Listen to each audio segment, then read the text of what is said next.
Gravação iniciada. Hoje é dia 26 de março de 2024. Declaro aberta a sessão da segunda Câmara Julgadora do Tribunal de Impostos e Taxas. Hoje, na composição da Câmara, Argos Gregório, vice-presidente, Samuel de Oliveira Magro, Flávio Nascimem de Freitas e, pela representação fiscal, Tabir Pirajá de Macedo Filho. Bom dia a todos. Espero que tenhamos uma boa sessão.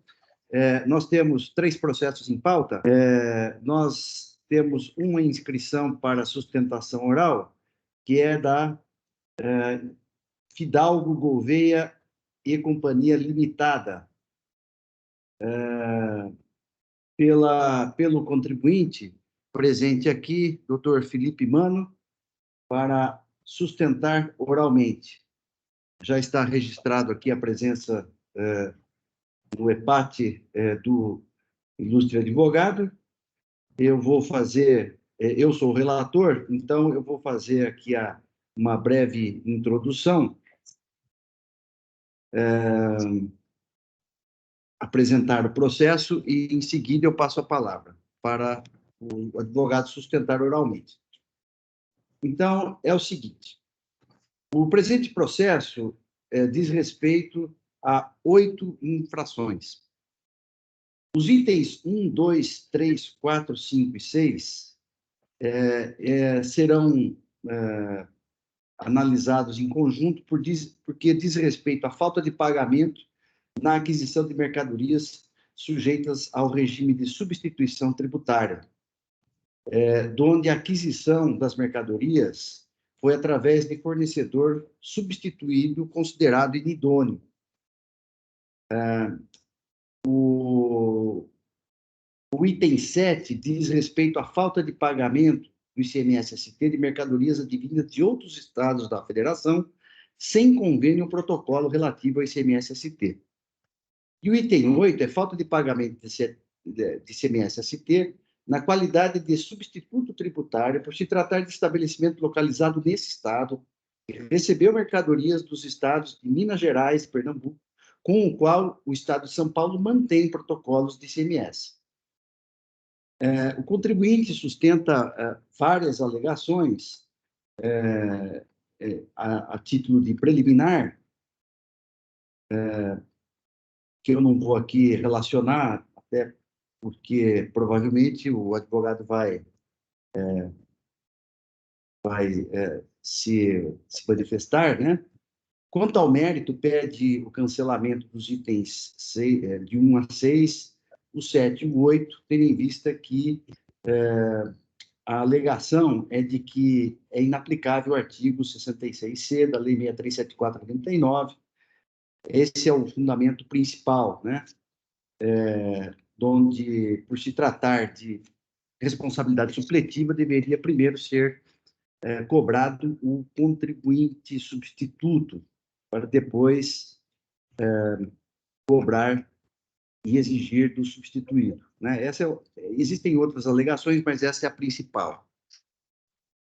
Muito bem. A decisão de primeira instância manteve todas as acusações fiscais e afastou as preliminares. E o recorrente, né, o contribuinte, recorre no sentido de reformar a decisão de primeira instância que manteve as acusações fiscais. Houve aqui, na decisão de primeira instância, e até é objeto de recurso de ofício, que, em relação ao item 4, a decisão de primeiro grau, ela afastou da acusação fiscal as notas fiscais 137, 165 e 235. E, por conta disso, é que o recurso de ofício foi interposto. Então, houve aqui uma redução do AIM, mas de pequena monta, tendo em vista o afastamento dessas 3 notas fiscais. Então, nós temos um recurso de ofício relativamente a essas 3 notas fiscais e um recurso ordinário em relação ao restante das acusações fiscais que foram mantidas.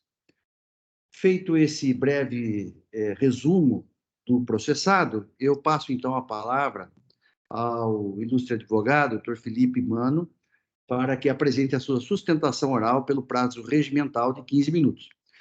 Dr. Felipe, com a palavra. Obrigado, presidente. Bom dia, bom dia demais jogadores.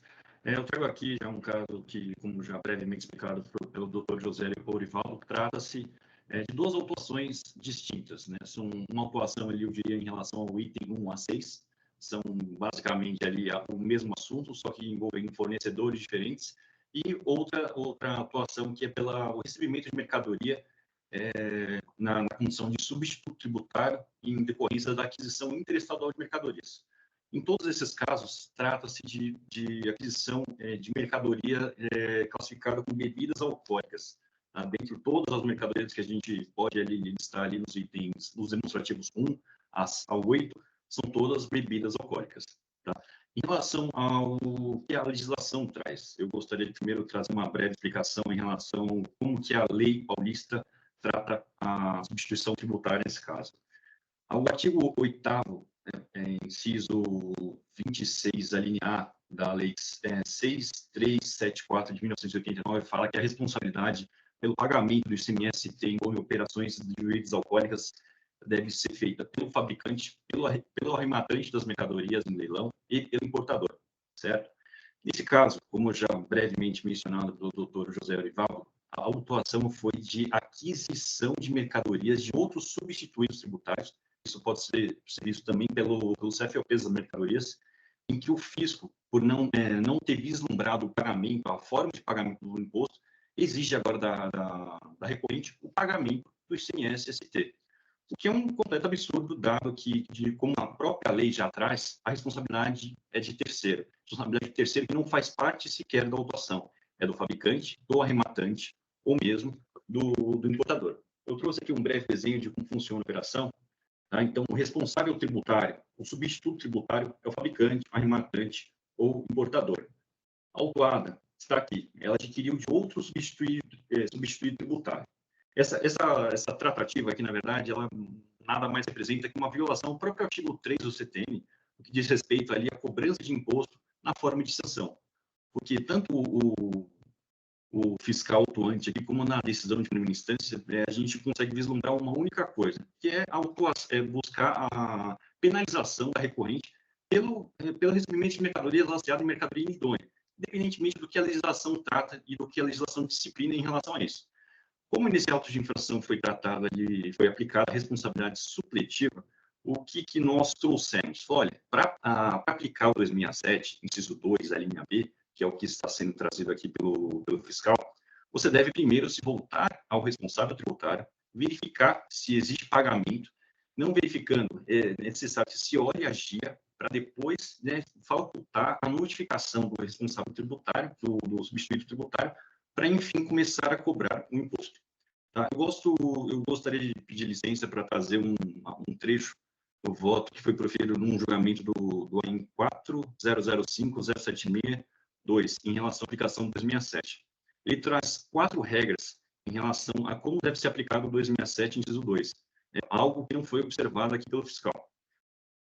São 4 atos. O primeiro ato se refere à confirmação de que o imposto não foi recolhido pelo substituto tributário. Nesse caso aqui, a gente não tem nem o substituto tributário na operação. São substituídos tributários, o que já torna absurda essa autuação nesse sentido. O segundo ato também exige a confirmação de que não foi declarado na GIA do substituto tributário.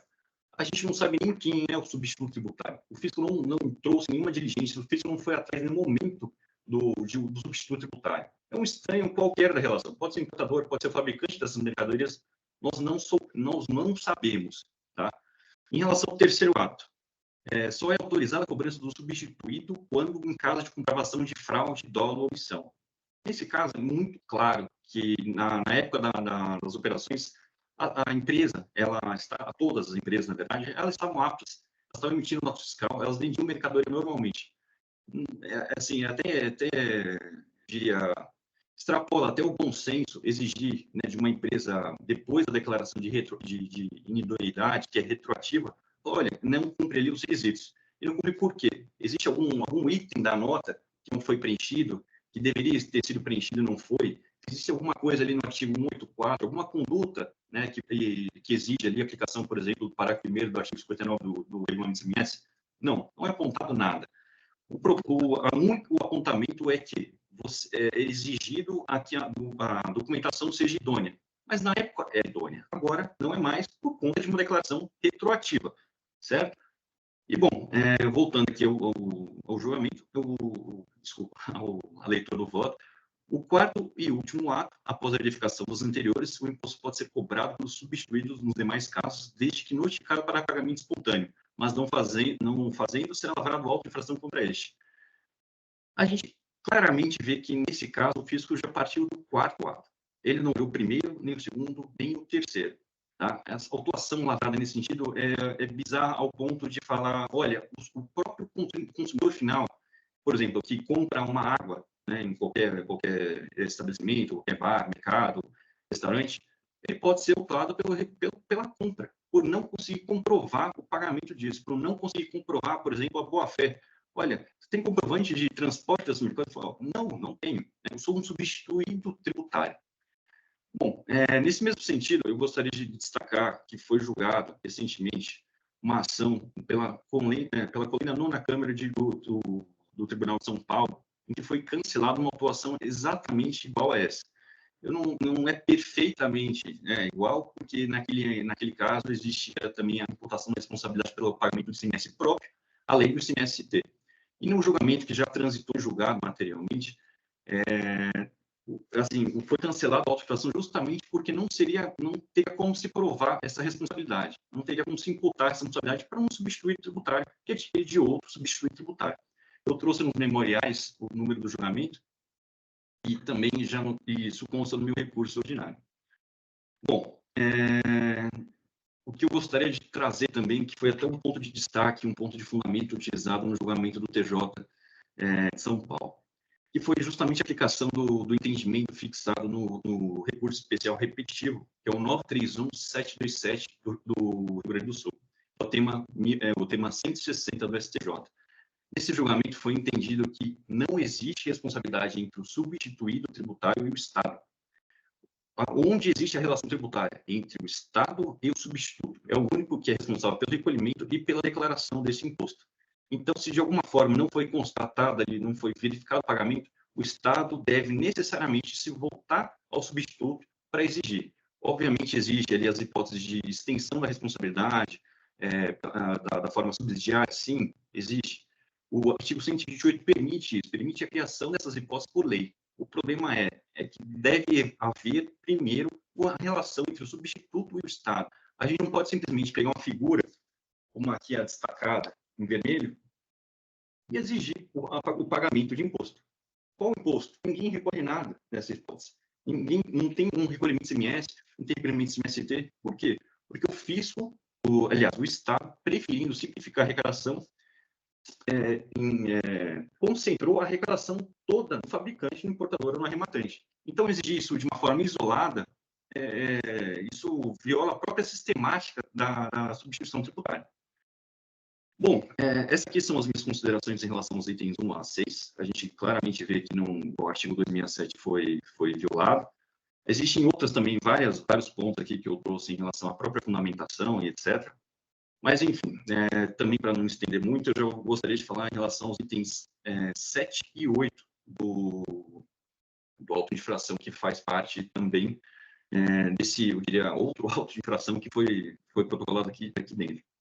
Bom, em relação ao item 7, especificamente, trata-se ali de aquisição interestadual de cervejas. O fisco exige o pagamento do ICMS por aquisição, com base no artigo 426A e 313C, pelo fato de que a recorrente não recolheu o ICMS devido na aquisição, certo? Só que existem dois pontos a se considerar. Ao contrário do que o fisco alega, existe sim um protocolo. Existe um protocolo entre o Estado de São Paulo e o Estado do Pará, em que se atribui a responsabilidade ao remitente das mercadorias. Tá? Esse protocolo é o protocolo 7 de 93, em que o Estado de São Paulo e o Estado do Pará entendeu aplicável as disposições do protocolo ICMS 1191. Eu trouxe tudo isso ali no meu recurso ordinário, de uma forma muito mais explicada, mas ali é aplicável a cláusula primeira, certo? Esse entendimento ele foi ratificado pelo decreto 36777 de 1993. Então, de alguma forma, a gente não pode falar que não foi ratificado, não foi penalizada essa legislação no Estado de São Paulo. Além disso, existe também um comunicado CAT, que é o CAT 22 de 1993, que fala exatamente que não poderão, nas operações originárias do Estado do Pará, receber cerveja, inclusive chopp, refrigerante e água, sob o regime da substituição tributária. Ele impossibilita recebimento de mercadoria como o sujeito citei. Então, nesse caso de cerveja, que é justamente o caso do artigo 7, do item 7, não existe ST, ao contrário do que o físico está ligando. Bom, como não bastasse, o que eu acho que chama também muita atenção é o fato de que a legislação usada como fundamento para a autuação, que aí entra o artigo 293, o artigo 313C, é que, à época das operações, esses dois artigos excetuava o recebimento aliás, o pagamento do CMS-CT de cerveja. Vou até ler o 313C com a redação vigente até 31 de 2019. Na saída de bebida alcoólica, exceto cerveja e chopp, com destino a estabelecimento localizado no território paulista, fica atribuída a responsabilidade pela retenção e pelo pagamento do imposto. Existe claramente uma ressalva, exceto cerveja e chopp. Isso acabou em 2020, certo? Com a alteração do regulamento CMS nesse ponto. Só que exigir, com base no artigo 426A e com 313C, esse mesmo o CMS-T por aquisição é completamente absurdo. E na época também já não existia essa obrigação. Enfim, isso, além de tudo, né, eu gostaria, em relação ao item 8, da mesma forma que acontece aqui em relação ao item 7, aplicava também o entendimento fixado pelo STJ ali no 931.727. Por quê? Porque, em relação ao item 8, especificamente, dentro do protocolo, cabe o FIS primeiro se voltar ao substituto tributário, que fica ali em outro estado, e não cobrar diretamente da empresa, certo? Essas são as minhas considerações. Eu tentei trazer de uma forma breve, porque meu recurso, infelizmente, eu tive que ser muito extenso, ele tinha muitas questões divertidas, tem 70 páginas. Então, basicamente, são essas minhas considerações. Eu fico à disposição para sanar eventuais dúvidas e eventuais questionamentos. Cumprimento o doutor Felipe pela sustentação oral, pela objetividade aí, foi direto aos principais pontos do recurso, né? E eu vou, então, passar meu voto. Eu só vou pedir um pouquinho de paciência para vocês, porque eu acabei registrando meu voto um arquivo que não era o atualizado aqui. Só vou fazer essa breve correção aqui.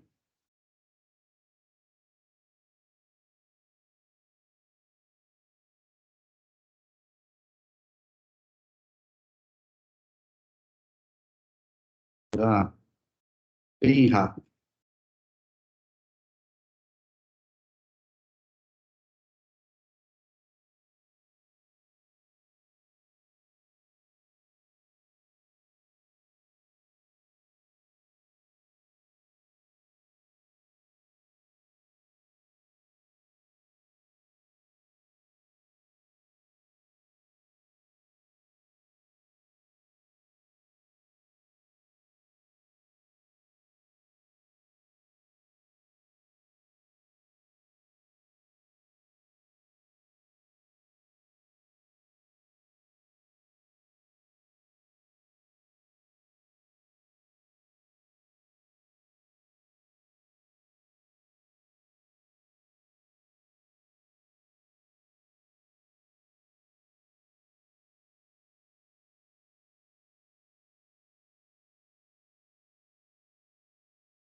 Muito bem, já corrigi aqui.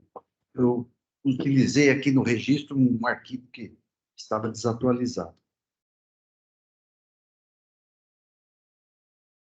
Muito bem.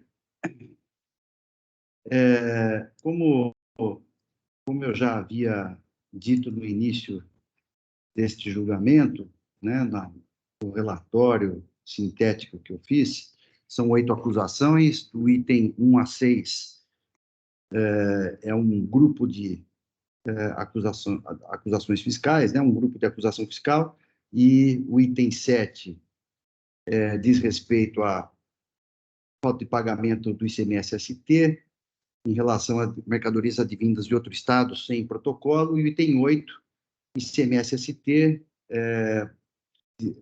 relativo a mercadorias advindas de outros estados, mas com protocolo, né? Então,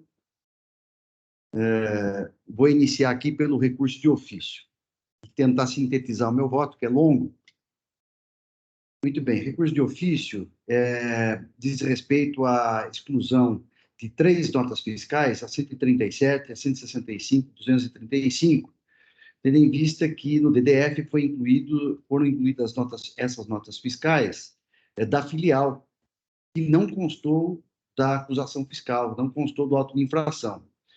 E também não houve notificação em relação a esse estabelecimento, né? Como houve cancelamento parcial do auto de infração, foi interposto recurso de ofício, a representação fiscal concorda com a decisão do primeiro grau, e de modo que eu estou conhecendo e negando o provimento ao recurso de ofício. Com relação a algumas matérias relativas a conhecimento, a ilegalidade do cálculo da multa sobre o montante do crédito atualizado, eu não estou conhecendo em razão da súmula 13. Multa confiscatória, não estou conhecendo em relação a essa alegação, por conta do artigo 28 da Lei 13.457. Passo agora as preliminares alegadas em recurso de ofício. O recorrente alega preliminar de legitimidade passiva pela impossibilidade de atribuição de responsabilidade supletiva ou solidária. Pede, ao final, o cancelamento do AIM. A prejudicial alegada se confunde com o mérito do tema. Verifica-se que as folhas 5.510, o recorrente alega a impossibilidade de aplicação do artigo 66C da Lei 6374/89, quanto aos efeitos extensivos da responsabilidade supletiva. Assim, tais argumentos serão analisados em conjunto. Também é alegada a nulidade do item 1 a 6, dado que a motivação dos lançamentos fiscais se arrimou em provas que não poderiam ter sido utilizadas para comprovar as infrações fiscais, justamente porque se as notas fiscais foram consideradas idôneas, a autoridade fiscal não poderia utilizar como base de cálculo os valores nesses mesmos documentos fiscais. Outra preliminar é com relação à liquidez e certeza do crédito tributário para a apuração do ICMS-ST. Tais argumentos devem ser afastados, em primeiro lugar, porque a matéria se confunde com o quanto alegado às folhas 5.510 e seguintes dos autos. Em segundo lugar, porque foi o próprio contribuinte quem prestou as informações fiscais no livro de registro de entrada, de modo que é legítimo a autoridade fiscal lançar mão dessas informações para apurar o crédito tributário, força do artigo 142 do CTN. Caso contrário, a alternativa de apuração seria por arbitramento, na forma do artigo 148 do CTN, valendo-se, por exemplo, das mesmas informações fiscais registradas pelo contribuinte. Seja como for, tais argumentos recursais, na sua essência, serão enfrentados em conjunto mais adiante. O alegado vício de fundamentação não tem qualquer amparo legal. Conferir folha 5.527 e seguintes. Com relação aos itens 1 a 6 e item 7 do AIM, os fundamentos legais das acusações fiscais foram invocados de forma escorreita pelo autor do feito.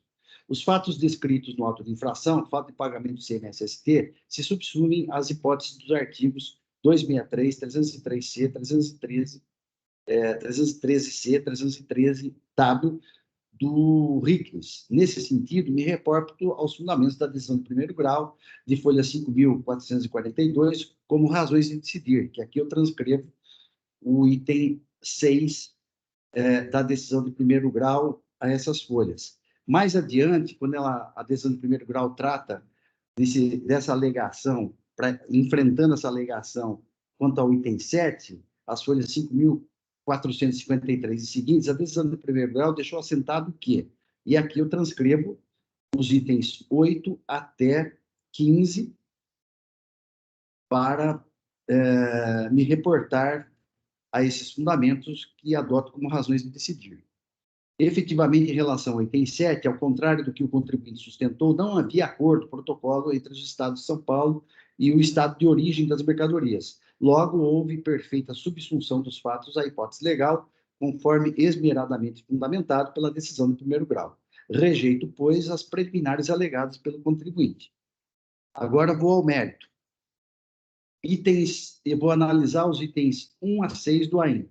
Os itens 6 do AIN referem-se à falta de pagamento do ICMS-ST por responsabilidade supletiva nos termos do artigo 66C da Lei 6374/89, por ter adquirido mercadorias sujeitas ao regime de substituição tributária, sem o devido recolhimento de imposto, tendo em vista que as notas fiscais da operação foram declaradas inidôneas por inexistência do estabelecimento fornecedor, também substituído, cujas operações foram consideradas desacompanhadas de documentação fiscal. A decisão recorrida foi pela manutenção das referidas acusações fiscais sob os seguintes fundamentos que aqui relaciono em apertada síntese. E os créditos tributários foram apurados com base nas informações prestadas pelo próprio contribuinte, conforme o artigo 66C da Lei 6374/89, combinado com o artigo 267.2, letra B do RICMES e artigo 128 do CTN, a responsabilidade supletiva do substituído é cogente, bastando a notificação para pagamento. Não se colhe o argumento de que primeiro deve ser cobrado o imposto do substituído para depois exigir do substituído, do substituto para depois se exigir do substituído, dado que a legislação tributária não prevê tal procedimento. E não seria o caso de verificar junto ao fabricante da mercadoria se o ICMS foi pago, pois não se conhece a procedência das mercadorias adquiridas por se tratar de fornecedores inidôneos.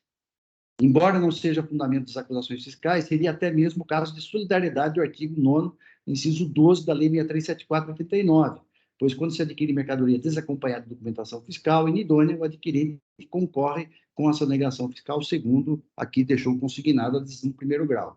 Não se colhe dos argumentos de que, na época das operações, as empresas estavam regulares, isto porque houve retroatividade dos efeitos da declaração administrativa e, como foram constatadas irregularidades nos documentos fiscais de forma fraudulenta pelos fornecedores, as operações ou os documentos não podem surtir quaisquer efeitos, de tal modo que o status da regularidade fiscal nas consultas feitas pelo autuado são apenas informativas e não constitutivas. Esse é o resumo bem sintético, que a decisão também é longa, né? Em relação ao mérito, foram esses os fundamentos da decisão de primeiro grau. No mérito, o contribuinte alega que é inaplicável a regra do artigo 66C da Lei 6374/89, dado que a responsabilidade é supletiva do substituído tributário do ICMS. E, nesse sentido, o substituto tributário deve ser cobrado primeiramente e, em caso de impossibilidade de recebimento do sujeito ativo, aí sim a responsabilidade é do contribuinte substituído. Também alega ilegitimidade passiva tributária por decorrência desse mesmo argumento.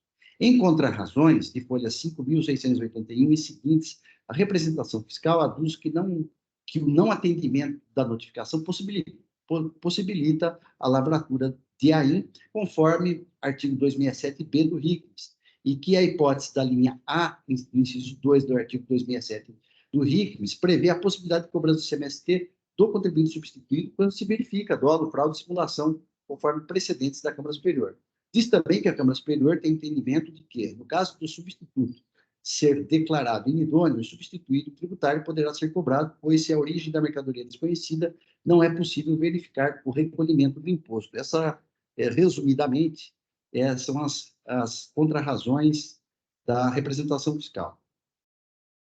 Com efeito, nesse ponto que estamos tratando aqui dos itens 1 a 6, entendo que a decisão recorrida deve ser reformada.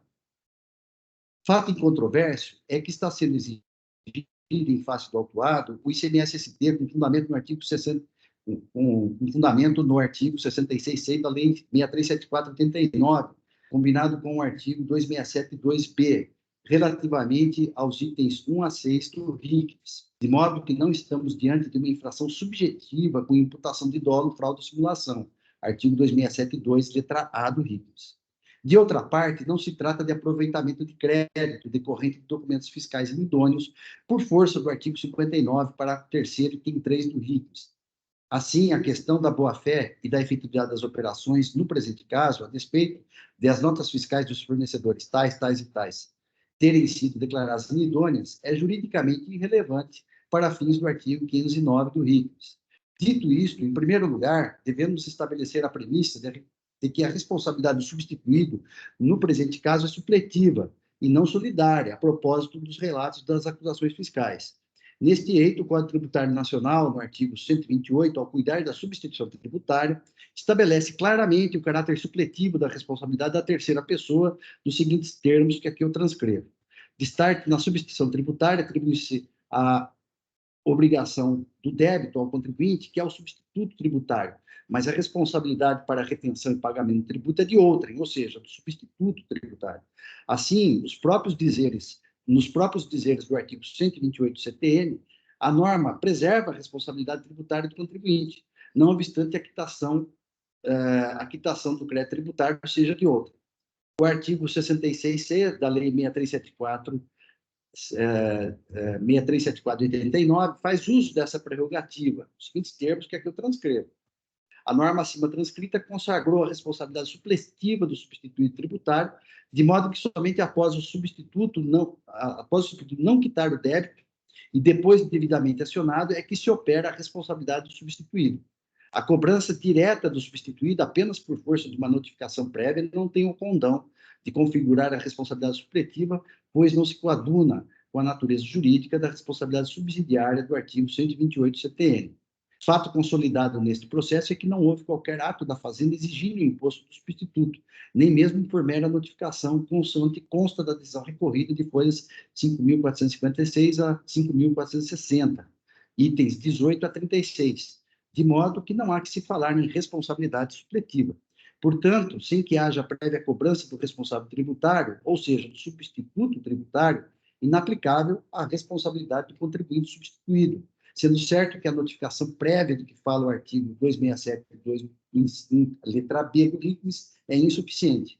Para a caracterização da responsabilidade supletiva, necessária a prévia cobrança do responsável tributário e, caso não haja pagamento, o contribuinte paulista, na condição de substituído, deve ser notificado para pagamento, na forma do artigo 267.2b do RICS.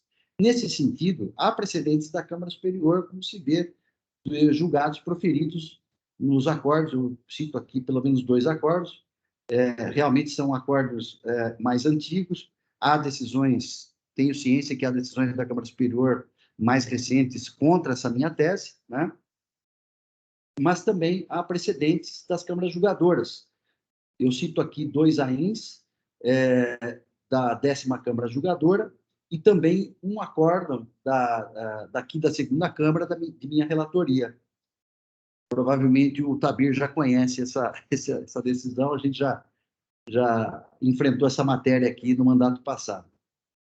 Em segundo lugar, há outra particularidade relevante na espécie, que é o fato de o recorrente ter adquirido mercadorias de outro substituído tributário e não do fabricante, substituto tributário.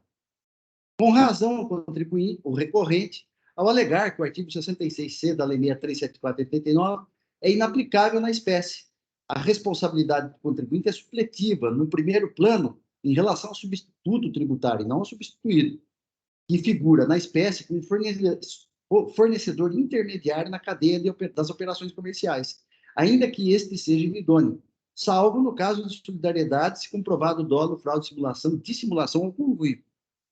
A norma em textilha diz o seguinte, aqui eu transcrevo o artigo 66C novamente. Portanto, para legitimar a exigência do ICMS-ST em relação ao recorrente, na condição de substituído tributário, caberia ao fisco comprovar nos autos que o fabricante substituto tributário não efetuou o pagamento do imposto sujeito à substituição tributária, bem como cobrar do mesmo imposto devido, no caso de não ter sido pago, e em caso de impossibilidade de recebimento, numa segunda etapa, exigir o pagamento do ICMS-ST do substituído imediato que adquiriu a mercadoria do fabricante, para que depois fosse cobrado o ICMS-ST da empresa autuada, caso não fosse possível receber do referido substituído. Não há qualquer prova carreada nos autos de que o fabricante teria deixado de pagar o ICMS-ST. A motivação dos lançamentos fiscais se deu pela presunção de que o imposto não foi retido pelo substituto tributário, porque os fornecedores do recorrente foram declarados inidôneos. Entretanto, o fabricante poderia ter sido notificado para prestar informações e esclarecimentos, uma vez que o produto é conhecido, de modo que a fiscalização tinha como rastrear a origem das mercadorias, até mesmo para apurar eventual fraude estruturada com ou não com a participação ou não do fabricante. Com efeito, não há previsão legal para atribuir responsabilidade supletiva do contribuinte substituído quando a mercadoria é adquirida de outro substituído, ainda que inidôneo, ou responsabilidade direta do substituído em relação ao substituto que não pagou ICMS-ST, eis que não há relação jurídica tributária de ICMS-ST entre o Estado e o substituído. A interpretação dada pela decisão de primeiro grau e pelo quanto sustentado pela representação fiscal em contrarrazões ao artigo 66C da Lei 637/438 e ao artigo 267 do RICS, não encontra subpedâneo no ordenamento jurídico. Então, eu faço aqui algumas considerações em relação ao princípio da legalidade, né, diante dessa minha assertiva de que não há base legal para exigir do substituído em relação a outro substituído, né, e que também não seria o caso de solidariedade, porque nós estamos aqui, não como não há dolo, fraude e simulação, nós estamos aqui numa situação em que não há interesse comum, né? Então, eu aqui também em seguida, aqui, faço várias alegações de fato e de direito, né? Que não é o caso também de solidariedade. E, nesse sentido, né, de que há necessidade de prova, eu cito aqui decisão do STJ, e também o acórdão do STJ do Rio Grande do Sul, que foi mencionado aqui pelo advogado, aqui na sua sustentação oral, o RESP 931/727 do Rio Grande do Sul, sobre a questão da inexistência de responsabilidade, de relação jurídica entre o Estado e o substituído, né? Então, eu faço todas essas considerações para chegar à conclusão de que somente no caso de dolo, fraude e simulação, aí sim seria o caso de solidariedade, aí seria, no caso, a aplicação do artigo 267 2A, né?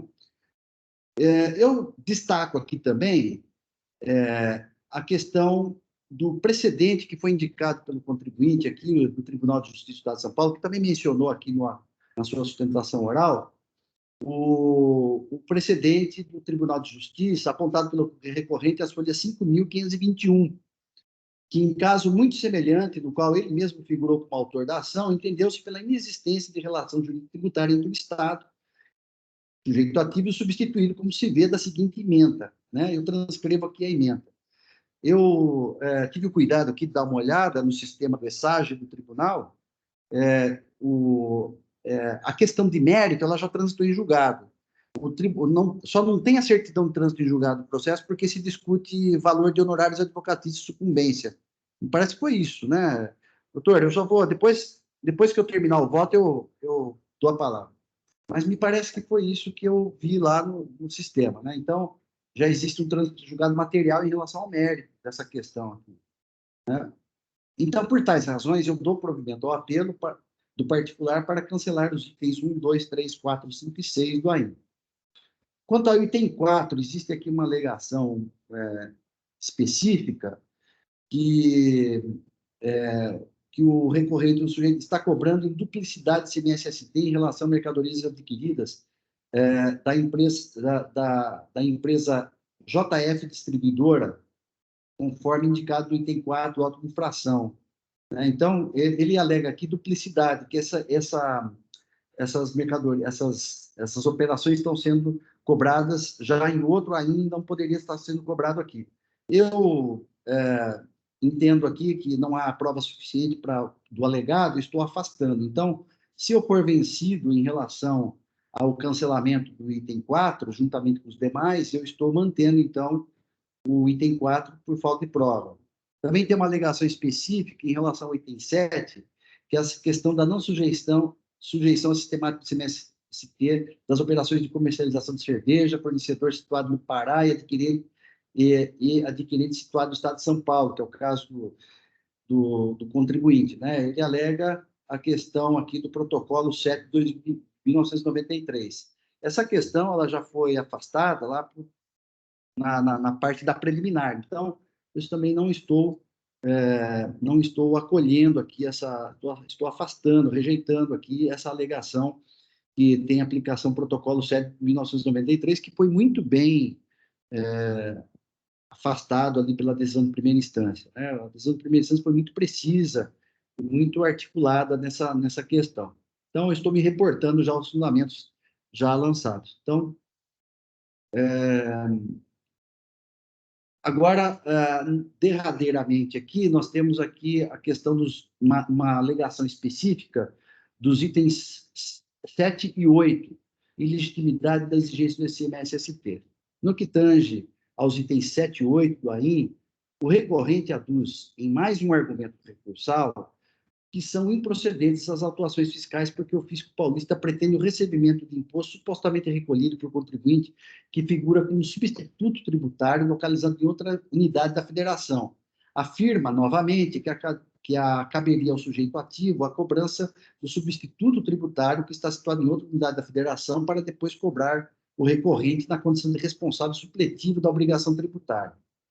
Em relação ao item 7, a acusação fiscal é de falta de pagamento de ICMS-ST na condição de substituto tributário, tendo em vista que as mercadorias são advindas de outro estado da federação que não mantinha protocolo com o estado de São Paulo. O item 8, diferentemente, é de falta de pagamento de ICMS-ST na qualidade de substituto tributário, por se tratar de estabelecimento localizado nesse estado, receber mercadorias dos estados de Minas Gerais e Pernambuco, com o qual o estado de São Paulo mantém protocolos de ICMS.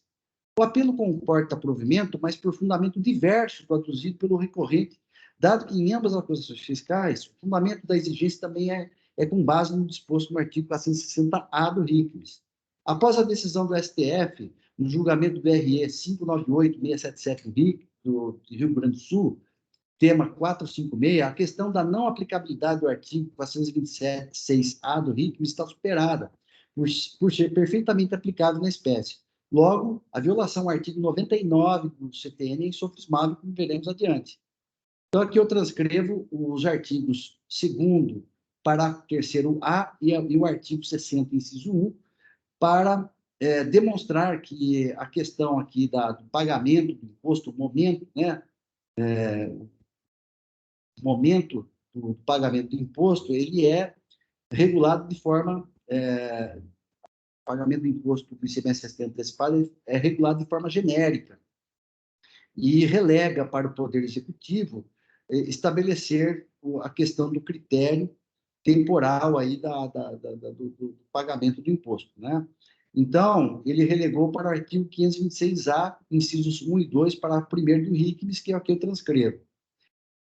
Muito bem, verifique-se que a norma verifica-se que o artigo 2º, parágrafo 3º A e o artigo 66.1 da Lei 6374 não tratam da autorização para que a norma regulamentar possa alterar o critério temporal da regra matriz de incidência do ICMS-ST, mas sim da possibilidade de regulamentar a antecipação do vencimento do imposto. Ainda que se diga que a exigência antecipada do imposto, da forma prevista no artigo 526-A do RICMES, está autorizada pela Lei 6374/89, mesmo assim, a ilegalidade é patente, por violação ao princípio da legalidade tributária estrita, dado que a definição dos critérios da regra matriz de incidência tributária é reservada à lei, não ao decreto. Aqui eu trato, então, em seguida, dos artigos 150, inciso 1 da Constituição Federal, artigos 9º, inciso 1, 97.1 do Código Tributário Nacional, e o 163, inciso 1 da Constituição do Estado de São Paulo, e, finalmente, o artigo 8º da Lei Complementar 939 de 2003, para sustentar que, nesse fundamento, a questão para embasar o meu fundamento no princípio da legalidade tributária estrita, né? Então, o artigo 426-A do RICMES, ao regulamentar sobre o fato gerador do ICMS na entrada das mercadorias em território paulista, foi além dos limites prescritos nos artigos 7º e 12 da Lei Complementar 87 e artigo 2º, inciso 7 da Lei 6374/89. Daí a ilegalidade da norma. Neste mesmo sentido, para corroborar essa minha interpretação, foi a decisão, foi o quanto decidido pelo Supremo Tribunal Federal em repercussão geral no recurso extraordinário 598-677 do Rio Grande do Sul, conforme já mencionei. Cito aqui também o AIN como precedente do TIT, o AIN 4, 136, 136, dígito 2 da 6ª Câmara Julgadora, que também reconheço que essa decisão ela já foi reformada pela Câmara Superior, mas também eu cito esse julgado porque ele faz, esse julgado da 6ª Câmara faz um cotejamento entre a decisão, entre a legislação do Rio Grande do Sul e a legislação do Estado de São Paulo, demonstrando com muita precisão que a referida decisão do STF tem perfeita pertinência com o artigo 426-A do RICMES. Então, eu aqui esclareço aqui, eu cito essa decisão, mas por essa questão do cotejamento que foi feito para estabelecer a perfeita semelhança entre a legislação do Rio Grande do Sul e a legislação do Estado de São Paulo, de modo que eu entendo que é aplicável esse precedente do Supremo.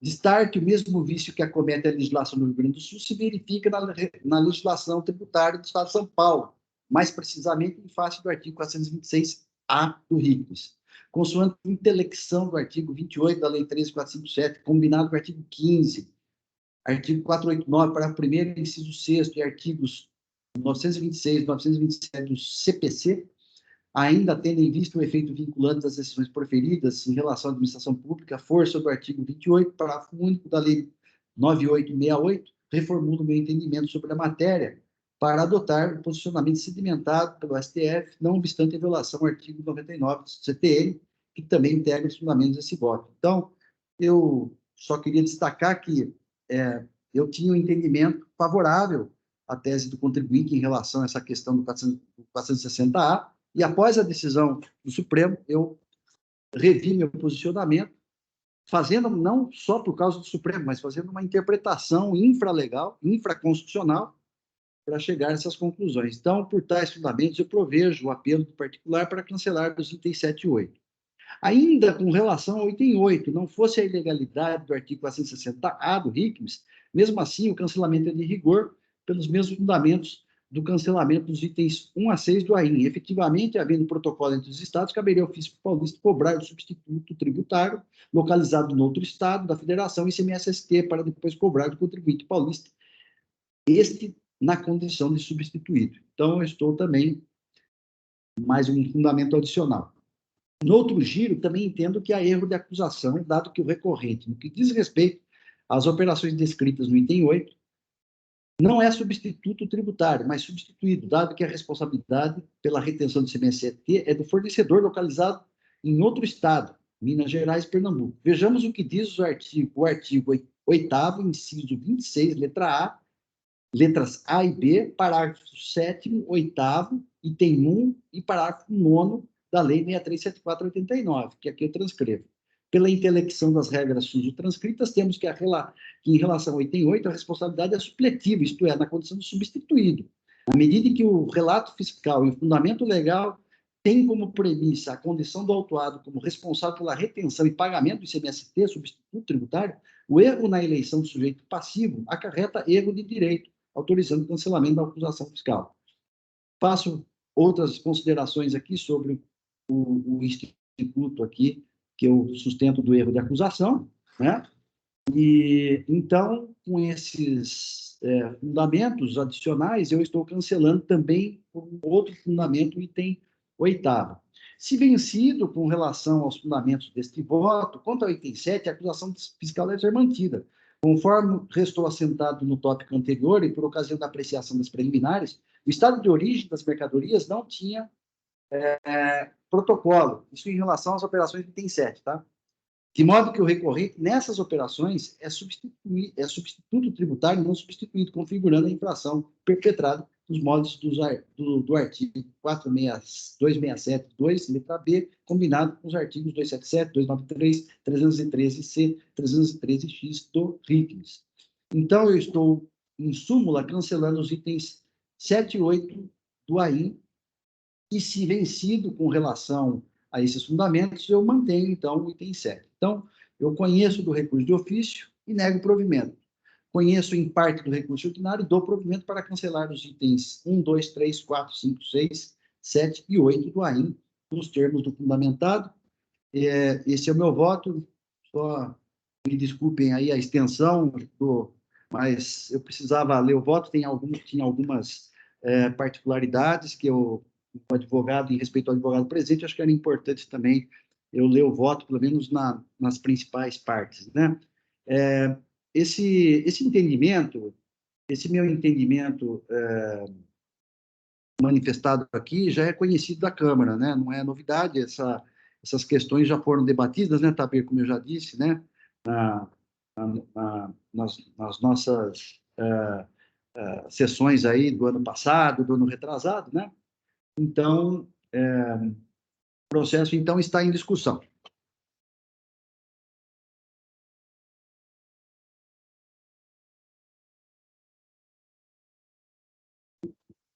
Já vi aqui que tem dois pedidos de vista pelo Dr. Samuel e pelo Tabir, mas o importante aqui é a manifestação dos juízes. Samuel pediu a palavra.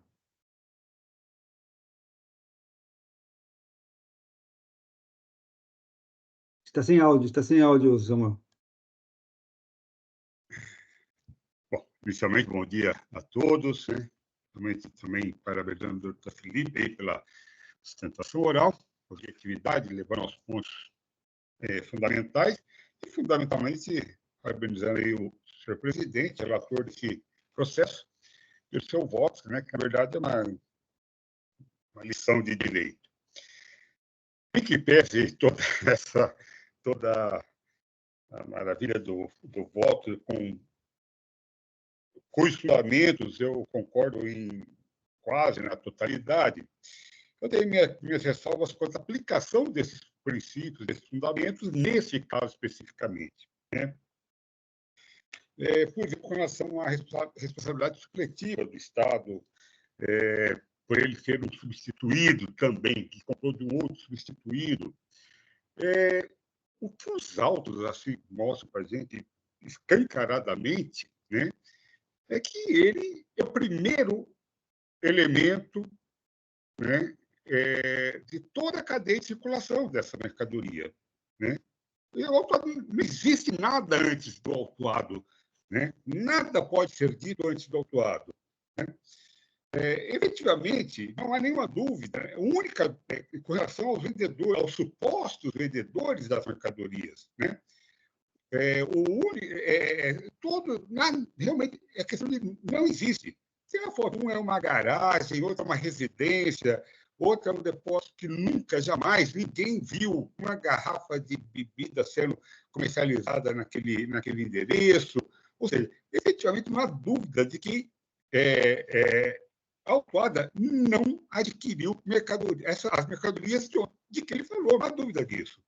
E aí, dentro dessa lógica, doutor Orivaldo, eu discordo com relação à aplicação da boa-fé, né? Que aqui, na verdade, a boa-fé exatamente era uma oportunidade que o contribuinte tinha para mostrar a regularidade da sua conduta, né? E eu analisando aí o processo, né? Exatamente onde eu poderia começar a discutir uma eventual boa-fé do contribuinte foi exatamente nas operações lá do item 4, que é com a JF, alguma coisa assim, que eu teria algum elemento que eu poderia lá falar de pagamento.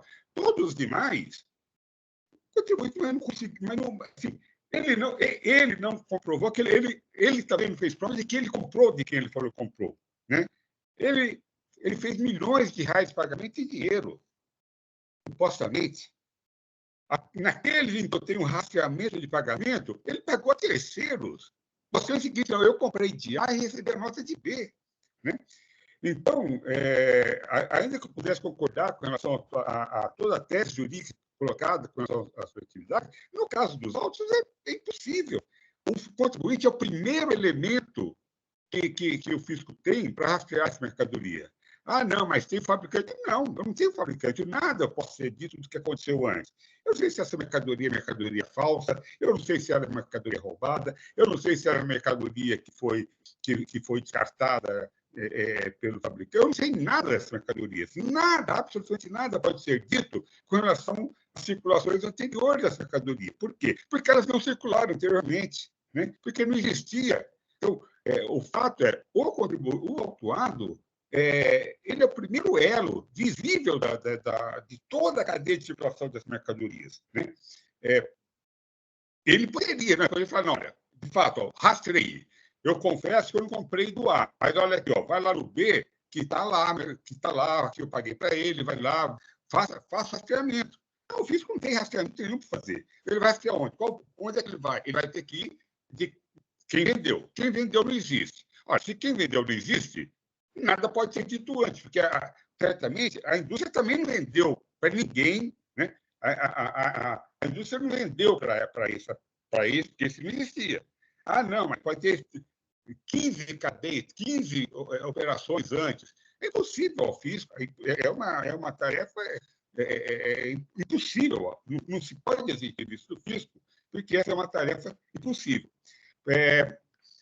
E com relação a espaço coletivo, porque o que se pretende na cobrança do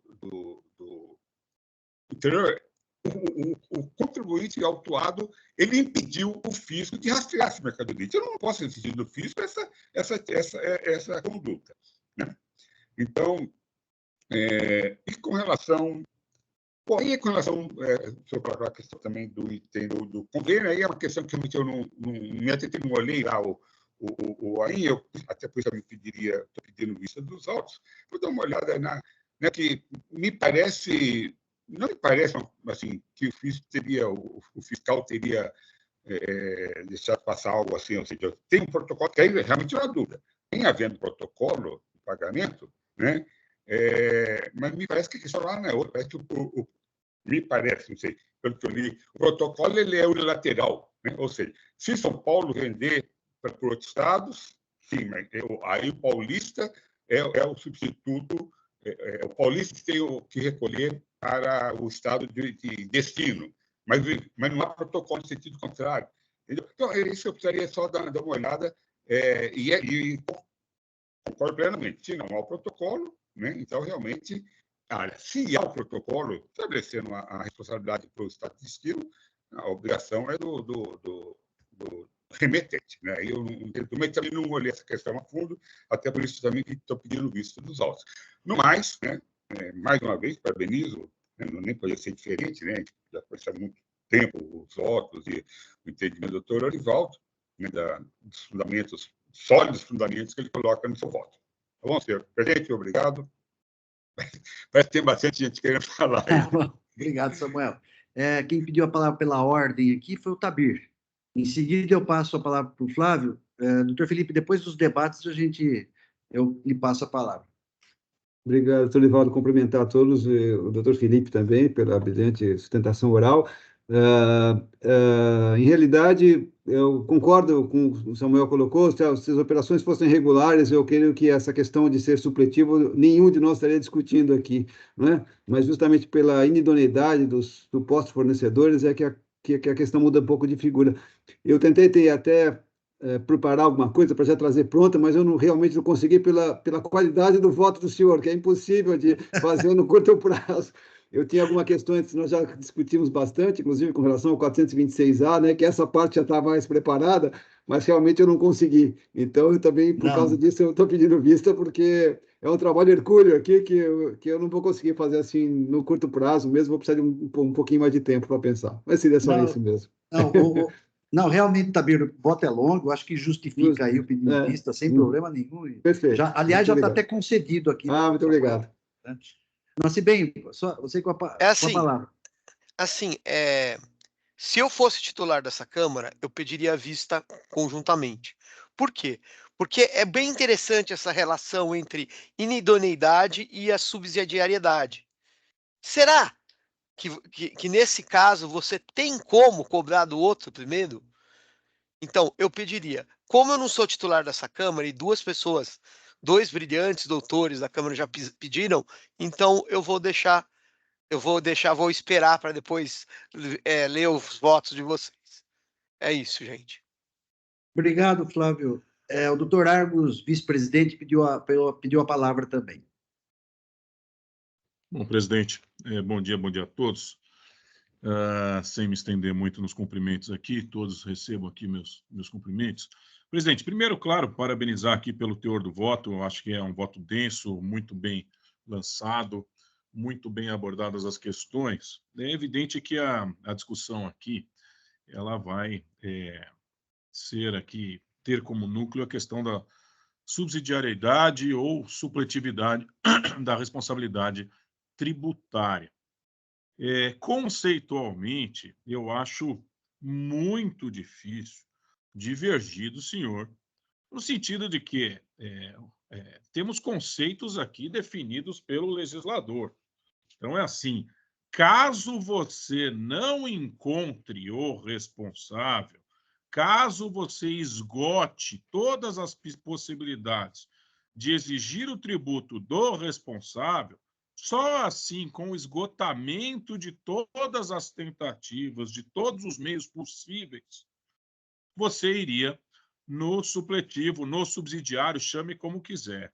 Na minha leitura, esse processo está muito bem decidido, no sentido de que isso não aconteceu.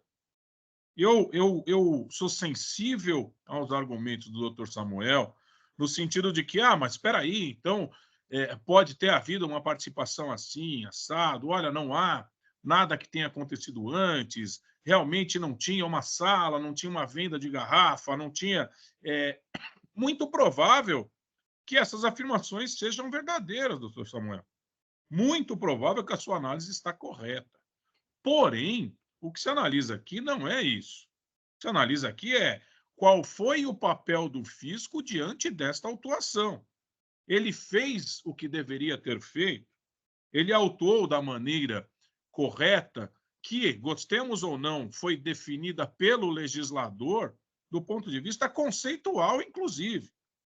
Na minha leitura, na leitura do doutor José Orivaldo, não, ele não fez. Ele não esgotou todos os seus meios. Mas o fisco seria impossível. Ele falou, não seria impossível. Sabemos que não seria impossível. Sabemos que é muito possível ele ir atrás dos outros reais devedores desse tributo, vamos dizer assim, ou pelo menos, segundo o que consta na legislação, seriam eles os responsáveis pelo pagamento do tributo. Não há nos autos qualquer tentativa ou qualquer comprovação de... Olha, eu tentei, mas não consegui. Olha, eu fui cobrar, mas, olha, não deu, então, por isso eu estou deslocando a cobrança para este não contribuinte, mas que passa a ser, assim, considerado contribuinte. Não há, simplesmente não há. Eu costumo dizer de muitos anos aqui, quem já fez Câmara comigo sabe, quer fazer, faça, mas faça correto. Na minha leitura, muito bem pontuou o doutor Pérez, no sentido de que, olha, tudo bem, ok, ótimo, é assim, a sala da operação está muito bem colocada, inclusive os defeitos dessa operação, mas a autuação do fisco no que diz respeito a buscar o real responsável por esses recolhimentos, não consta nos autos. Não existiu, não está registrada. Portanto, torna-se maculada uma tentativa de busca de um terceiro, que é terceiro. Para ele ser terceiro, existiu o primeiro, talvez existiu o segundo, e nós não temos nada disso. Então, assim, bom, só tem tu, vai tu mesmo. E aí, com todas as vênias de entendimento de sentido contrário, eu já me posicionei em casos semelhantes em outros processos. Na minha leitura, talvez vista como, quem sabe, muito rigorosa nesse sentido, está mal feito, não passa.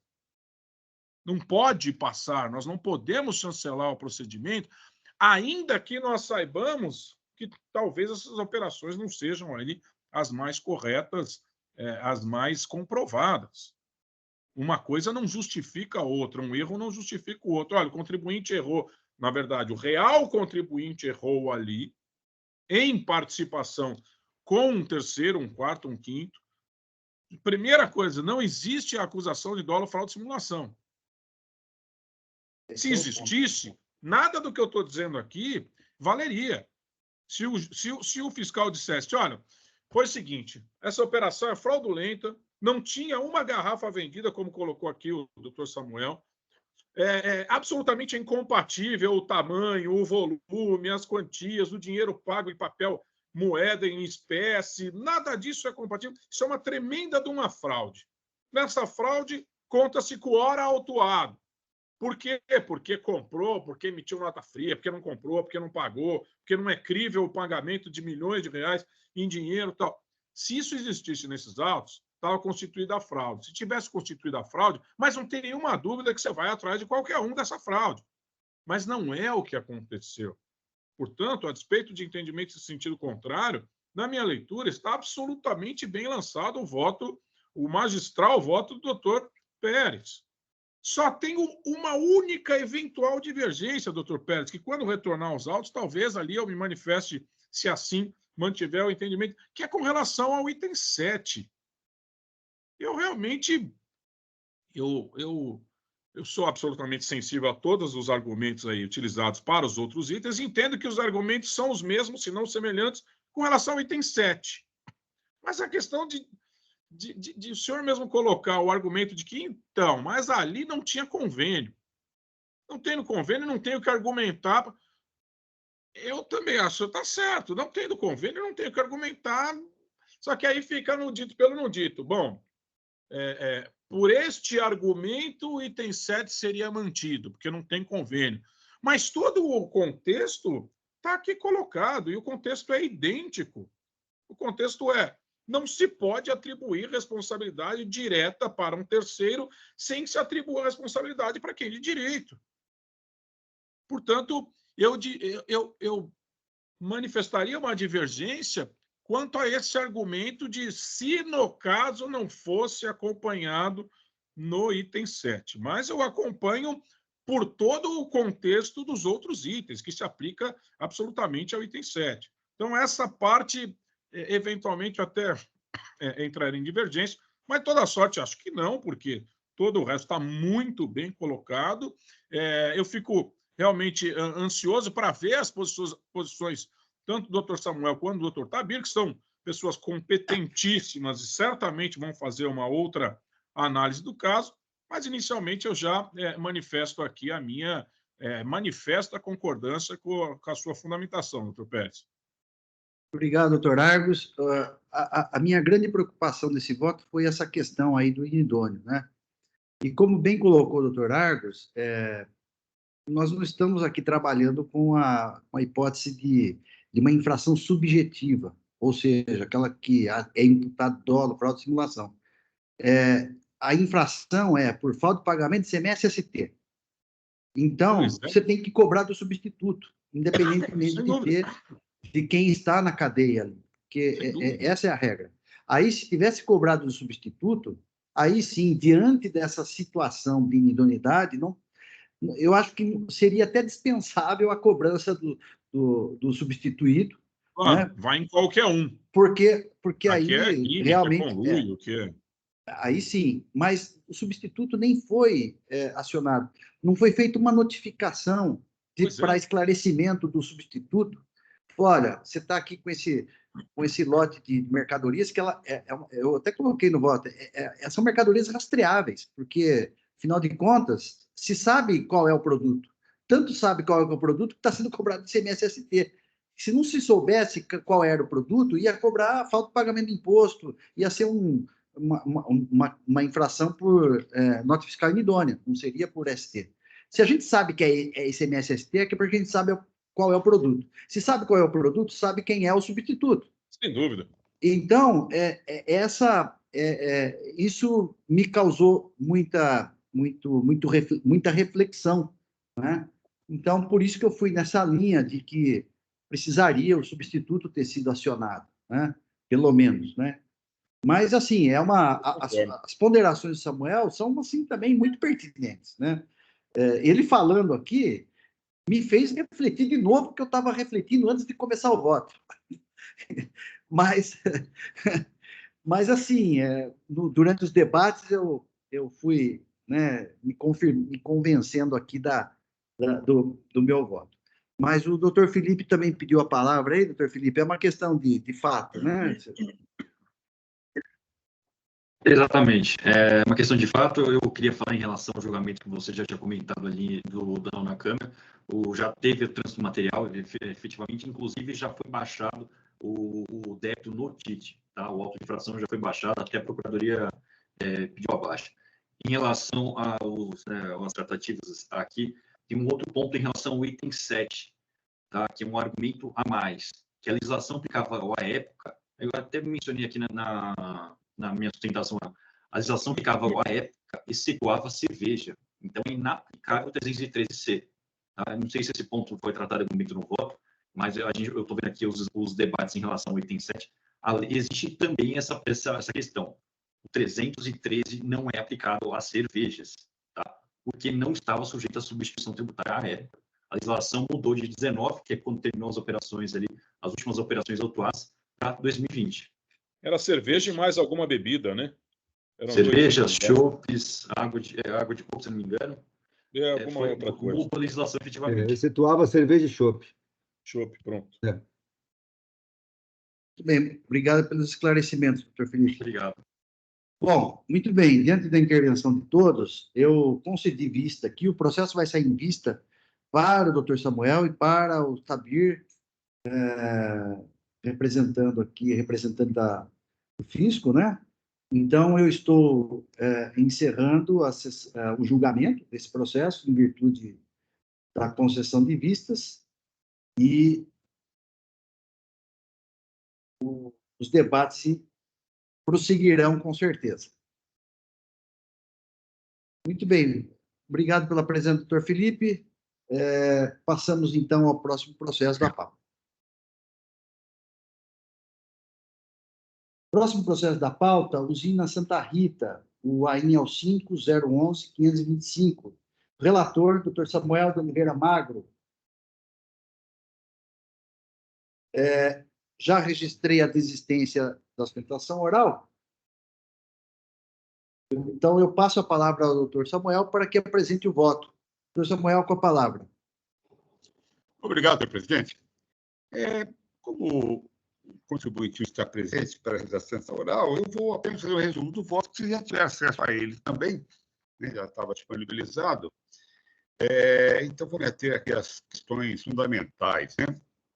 A autuação diz respeito à falta de pagamento de ICMS por meio de guias de recolhimento especiais, devido às operações de entrada de cana-de-açúcar em caule de produção paulista, no estabelecimento industrializador autuado, ocorridas de janeiro a novembro de 2019, abril a novembro de 20, abril a outubro de 21, abril a outubro de... Na verdade, é nos 4 anos, são 4 safras aí do período, né? Bom, o caso aqui, então, era esse. Ele adquiria cana em caule, e que o imposto estava diferido para a entrada da mercadoria no industrializador, no caso que seria autuada, né? Ela não recolheu esse ICMS, que era a obrigação dela, né, por diferimento, e aí toda a defesa dela passa, para grande parte, né, da defesa, passa por uma questão que não tem nada a ver com os autos, né, que é com relação ao regime, um certo regime especial que é imposto no RICMES, né, que lá, olha, que separa as operações feitas com contribuintes credenciados e não credenciados. Ele faz toda essa discussão, né, que não tem nada a ver com os autos, né? Ele não foi autuado porque comprou de não credenciado, não é por nada disso, né? Ele foi autuado porque ele tinha a obrigação de recolher o imposto diferido, né? Então, porque ele não recolheu. Toda a discussão é inútil, né? Que ele traz, isso é um recurso inútil aqui no caso, né? Bom, então, com relação a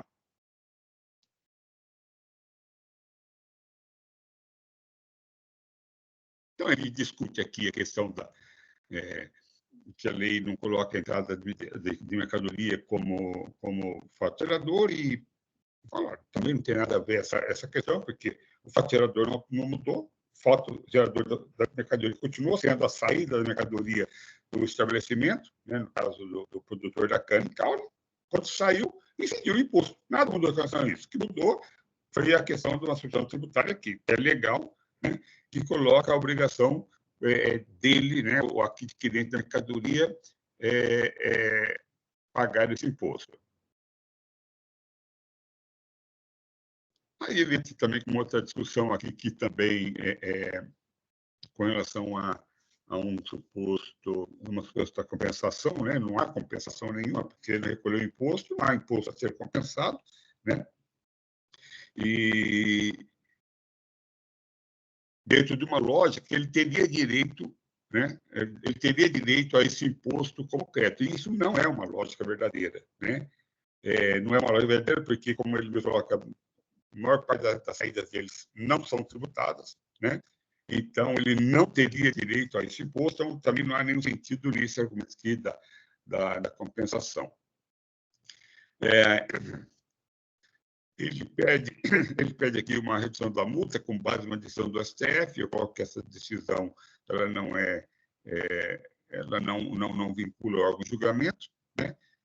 Faço análise pelo que a gente há e digo que não pode ser aplicado, né? Porque é a única situação que eu poderia atender esse pedido dele, e a conduta implicou falta de pagamento do imposto, então não tem como concedê-la, né? Bom, aí ele entra com uma questão aqui de que ele de ofensa ao princípio da capacidade contributiva, né? Também ele lança umas planilhas aqui. Primeiro, elas são conceitualmente erradas, né? Que ele parte lá de um valor médio, de uma alíquota média, né? Ele fala, eu vendo açúcar e álcool. O álcool tem a alíquota tanto, o açúcar a alíquota tanto, soma e divide por 2. Isso é uma média simples que não se aplica ao caso, né? Eu quero falar uma alíquota média das minhas operações, obrigatoriamente eu tenho que usar uma média ponderada, né? E ele não faz isso, ele usa uma média simples. Mas isso é irrelevante também aqui para o caso, né? Porque a capacidade contributiva não diz respeito a isso. Você fala, olha, então está sendo cobrado o imposto 18, né, nessas entradas, e a minha média de 9 ponto alguma coisa, o que ofende o princípio da capacidade contributiva. Não tem sentido, né? Isso não diz nada a respeito da capacidade contributiva. E eu digo aqui que, né, primeiro, que o fato de ele pagar uma alíquota reduzida é porque ele vende açúcar, né, que tem uma alíquota beneficiada. Então, diz respeito ao princípio da seletividade, não ao princípio da capacidade contributiva, né? E a segunda questão é que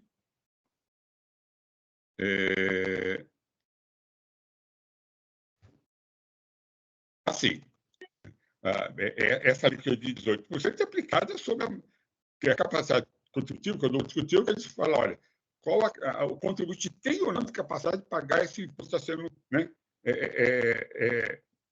está sendo cobrado dele, né?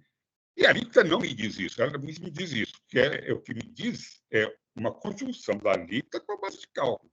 Isso que, né, para falar o imposto pago. Base de cálculo não diz nada sobre o imposto pago, e a alíquota, isoladamente, também não diz nada sobre o imposto pago. O que me diz sobre o imposto não pago, mas cobrado, é a conjunção da alíquota, da aplicação da alíquota, uma base de cálculo. E no caso aqui, né, mesmo nesse aspecto, não tem fundamento o argumento dele, porque, ainda que seja uma alíquota de 18%, é sobre uma base de cálculo muito pequena, que é de uma das matérias-primas do produto final, né? Essa alíquota de 9 e tantos % é sobre o produto final, né, que tem um monte de outros custos, então é uma base de cálculo bastante grande. E sobre a matéria-prima não diz nada. Então, ainda que se considerasse, né, isso aí ele também não faz sentido. E termino colocando o seguinte, olha, no caso prático aqui também, mesmo, né, qualquer que seja a conta que você faça, a sua capacidade contributiva ela está plena para pagamento desse imposto, porque aí peguei aqui na informação, só nos últimos 12 meses anteriores, só na safra anterior à lavratura, eles faturaram pelo semestre cerca de 300 milhões de reais, né? Então, Então, com isso, eu afasto esse argumento também. Depois ele vem também com uma discussão aqui sobre o fato de estar em recuperação judicial, que não poderia pagar, não poderia ser exigido esse imposto, né? Não poderia pagar, né, esse imposto na entrada da mercadoria. Também tem um argumento que não faz nenhum sentido, né? Porque até a data do pedido da recuperação judicial, ele não tinha essa desculpa. Ele estava obrigado. Se ele não tinha dinheiro para pagar, era outra história. Não tem nada a ver com o fato dele estar sob recuperação judicial. Até esse momento, ele não tinha essa desculpa, e a partir desse momento, continua não tendo, porque a recuperação judicial não diz respeito às operações futuras, né? Pelo contrário, né? Ele quer resolver o passado para pagar as operações futuras em dia, né? E ter uma vida normal, né? Então, não faz nenhum sentido esse argumento. Tem que falar também que a recuperação judicial diz respeito ao pagamento, né? Pagamento de tributos, que é matéria nossa, né? Como ele vai pagar, quando, de que forma, parcelado, com desconto, sem desconto, faz um assunto nosso. É isso que ele vai ter que resolver com a sua delegacia tributária lá na União, na unidade de cobrança. Né? Então, com isso, senhores, em suma, se a gente tiver acesso ao voto, né? Então, esse é um entendimento, e com ele eu nego o provimento ao recurso ordinário da usina Santa Rita. Coloca aí o voto à apreciação dos senhores. Samuel, relator do processo, o voto muito bem posto, muito bem claro aí nas suas fundamentações, o processo está em discussão. Bom, presidente, quero cumprimentar o doutor Samuel pelo voto, já anuncio que vou acompanhá-lo integralmente, a despeito de discordar veementemente com relação ao que diz respeito à recuperação judicial. Este é um assunto mais específico. Curiosamente, uma das minhas atividades, eu também sou administrador judicial e toco ali recuperações judiciais de falência, e o trato a ser dado com relação aos tributos é totalmente diverso, o que se mostra como razão de uma enorme insatisfação da Procuradoria do Estado com relação a isso, mas é diverso. É que, como não vem ao caso aqui, e eu já anunciei que vou acompanhar integralmente o voto do doutor Samuel, porque concordo com as suas razões, só não poderia deixar de dizer que realmente a questão de, não, mas aí é o futuro, não é bem assim no que diz respeito aos tributos devidos e a serem recolhidos numa empresa em recuperação judicial. Mas, de toda sorte, isso pouco importa para o deslinde do presente feito, razão pela qual eu cumprimento mais uma vez o doutor Samuel e reitero que vou acompanhá-lo integralmente. Obrigado, doutor Argos. Eu vou acompanhar integralmente o doutor Samuel pelo seu bem elaborado voto. Eu também estou acompanhando, de modo que, com a intervenção de todos, estou encerrando os debates. Eu peço que os senhores juízes confirmem presença para quórum de votação.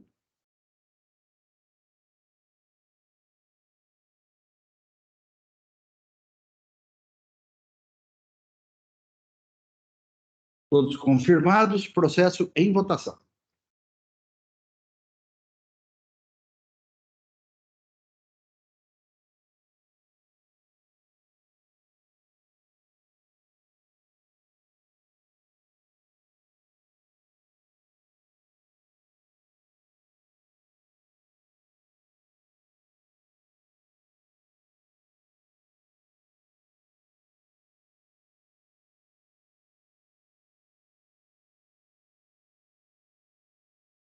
Votação encerrada. Proclamo o resultado do julgamento, recurso ordinário, conhecido integralmente, com julgamento de mérito não provido à unanimidade.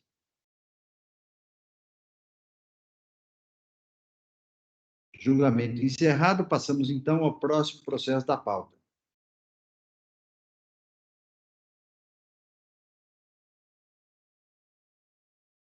Tricarnes, Center Carnes Limitada, o AIN é o 5012-010. O relator é o ilustre Dr. Argos Magno de Paula Gregório. Não há inscritos para a sustentação oral. Já registrei a desistência da sustentação oral, de modo que eu passo a palavra ao ilustre relator para proferir o seu voto. Presidente, obrigado.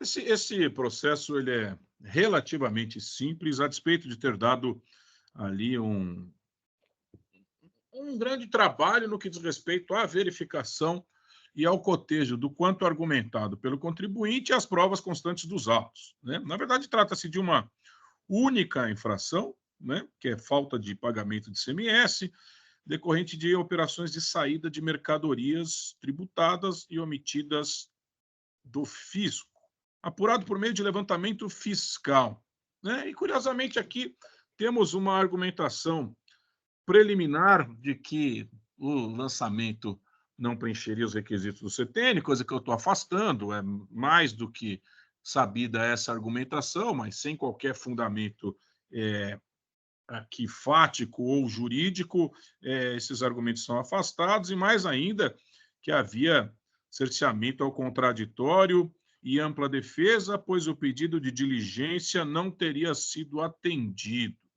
né? Na verdade, trata-se de levantamento fiscal com a característica de levantamento fiscal econômico, em que ali com os números, com a sistemática que todos nós aqui conhecemos, qual seja aquela prevista no artigo 509 do regulamento, será necessária uma diligência, se assim entender a fiscalização, né? O contribuinte teve todas as oportunidades ali de comprovar aquilo que lhe era imputado, de trazer aos autos documentos, argumentos, e não o fez.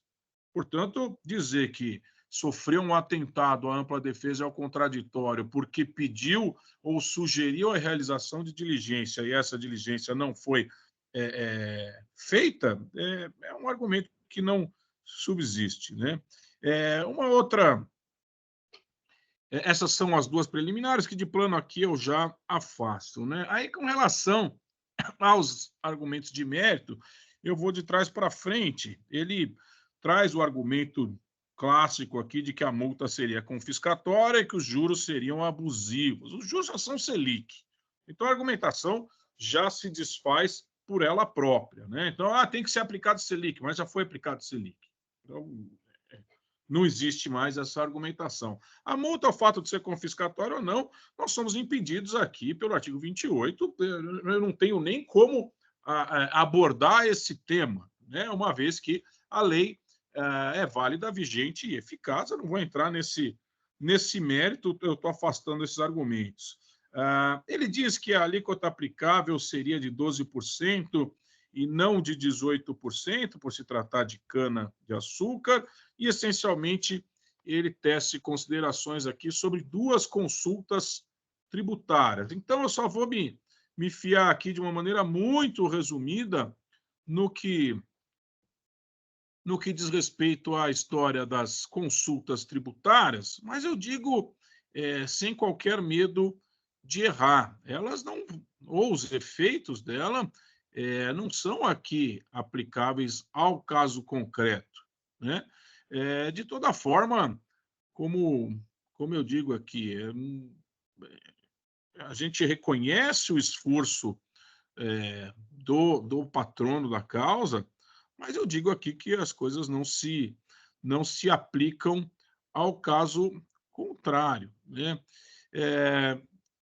Eu só vou dizer aqui duas questões relacionadas ao mérito, né? Eu coloco aqui, quanto ao mérito propriamente dito, busca recorrente amparo no teor das respostas às consultas número 24269 e número 16809. Eu vou ao teor das mencionadas respostas às consultas e dela pontuo o quanto destacado pela própria recorrente. Duas coisas. Primeira, a exigência de emissão de nota fiscal com indicação dos dados cadastrais do emitente no campo do destinatário, CFOP 5927, CST 090, e sem destaque do imposto, além de atender os demais requisitos previstos no artigo 127 do regulamento. E a segunda exigência, vamos dizer assim, A legislação tributária não prevê emissão de nota fiscal por causa de descarte das perdas decorrentes de desossa de carne bovina, que não possuem valor econômico. Muito bem. Buscando cotejo entre o quanto afirmado pelo recorrente e as provas trazidas aos autos, revisita os documentos trazidos ao presente expediente administrativo. Eu vou ler de maneira resumida. 1. Informação de não atendimento de notificação a apresentar o livro de registro de utilização de documentos fiscais e termos de ocorrência, bem como informar se efetivamente não possui estoques de mercadorias tais. A recorrente não atendeu essa notificação. Depois, autuação por meio do AINS 4152-4524, decorrente do não atendimento da referida notificação, sendo renotificado a apresentar o livro tal. Não atendeu, mas quando atendeu, declarou que não possuía estoques de mercadoria. Depois, declaração da decorrente dada em atendimento à notificação ao SF número tal.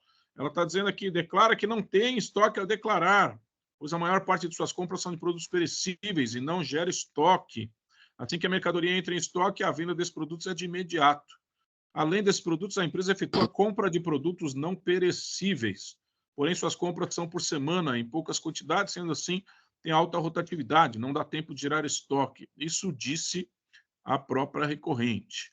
4, e penúltimo, livro de registro de inventário, documento 1, folhas 44, possui a descrição de carcaças junto às folhas, e eu cito todas as folhas aqui, todas lançadas com valor econômico, mas que de longe seriam suficientes a justificar a diferença econômica encontrada junto aos livros de entrada e saída da recorrente. Lembrando, tratando-se de levantamento fiscal, a técnica vai ser essa. Vamos ver o que tem de estoque, vamos ver o que entrou, vamos ver o que saiu. Né? Dessa diferença, ele alega, não, mas são carcaças e por isso carcaça deveria ser excluído disso, porque tem valor econômico, ok, mas aqui resta patente que o valor lançado aqui nessas notas fiscais, e na verdade são 2, 4, 6, 8, 10, pelo menos 11 notas trazidas aos autos, mas de longe poderiam justificar a diferença encontrada pelo senhor agente autuante. Cito trechos aqui da decisão, parágrafos 18 a 20, muito bem lançada. Então, eu coloco aqui, do anunciado cotejo, extraio que, de um lado, deixou a recorrente de trazer aos autos provas que subsidiassem o quanto por ela alegado desde a sua defesa, igualmente não fazendo quando da apresentação do seu recurso ordinário. E, de outro, revestido de ilegalidade, o senhor F.R. autuante realizou seu mistério nos moldes ditados pela legislação vigente.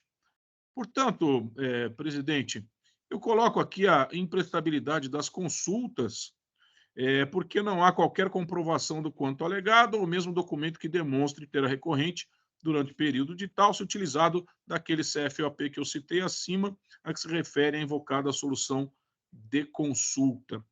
Finalmente, só com relação à aplicação da alíquota de 12%, entendo que os argumentos devam ser afastados por duas razões fáticas. A primeira, pela impossibilidade de identificação de quais mercadorias estariam envolvidas nas operações descritas na peça vestibular, a justificar a diferença encontrada. Dado tratar-se de técnica de levantamento fiscal econômico. Há duas em reforço pelo fato de que a recorrente vendia outros produtos diversos de carne, como afirmado por ela própria nestes autos. Fato esse a dificultar ainda mais, sem a juntada de provas, o quanto defendido e não provado pela autuada. Portanto, presidente, esse é um breve resumo, o contribuinte aqui não se encontra, o voto já é de conhecimento de todos, eu estou dando conhecimento ao recurso, mas, porém, negando o provimento por absoluta falta de comprovação do quanto alegado. Como voto, presidente. Obrigado, doutor Largos, cumprimento pelo voto, muito bem analisado. Verifiquei aqui que a análise das provas e dos argumentos que o contribuinte lançou que deu bastante trabalho aí para fazer o voto, né? Uma análise bem assim detalhada que foi necessária. O processo está em discussão.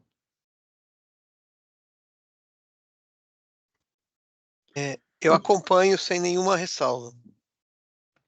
Senhor presidente, também eu só parabenizar o doutor Largos pelo trabalho realmente que teve, né? Porque sempre o levantamento fiscal é muito cheio de particularidades, procurar, né? então, mas também vou acompanhá-lo integralmente, se eu gosto, sem nenhuma ressalva.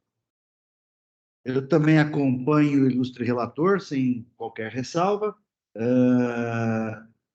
Diante da intervenção de todos, eu estou encerrando os debates. Aguardo a confirmação para quórum de votação.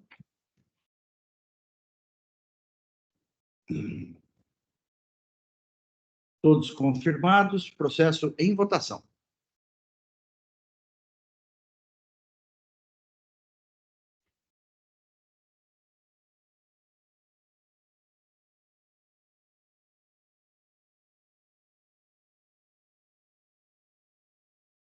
Votação encerrada. Proclamo o resultado do julgamento. Recurso ordinário conhecido e não provido à unanimidade, nos termos do voto relator. Votação encerrada.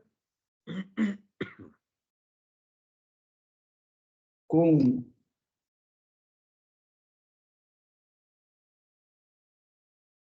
o encerramento deste julgamento,